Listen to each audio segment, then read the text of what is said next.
2025 empezó con violencia en el transporte público, en la misma línea en la que también terminó con crimen el 2024. El 31 de diciembre, un hombre de 45 años que se encontraba distraído en el teléfono fue empujado por la espalda por un extraño y cayó a las vías justo antes de que pasara el tren. El incidente ocurrió en la estación de la calle 18 de la línea 1 del subway en Chelsea, cerca de la 1:30 de la tarde. La víctima fue llevada al hospital, donde milagrosamente se reporta estable, pero con fractura de costillas y cráneo.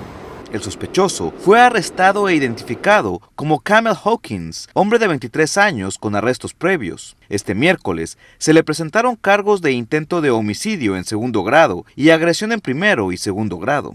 El juez garantizó la petición de la fiscalía para que el sospechoso se quede en la cárcel durante su proceso. La próxima vez que estará en la corte es el próximo 6 de enero.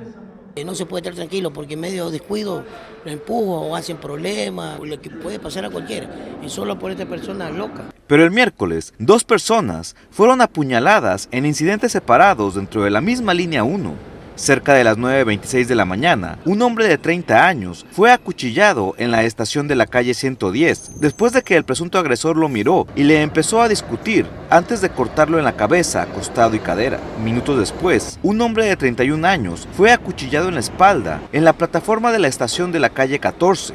Ambas víctimas fueron llevadas al hospital en condición estable. La policía aún se encuentra a la búsqueda de ambos sospechosos. Ante esto, el alcalde dijo que el crimen ha bajado en la ciudad en el transporte público, pero la percepción de la gente no cambia por estos actos espontáneos. Y lo están diciendo que baja, pero yo no veo que está bajando, especialmente con todas esas stabbings, gente empujando gente. En Manhattan, Joaquín Torres, Noticias Univisión 41.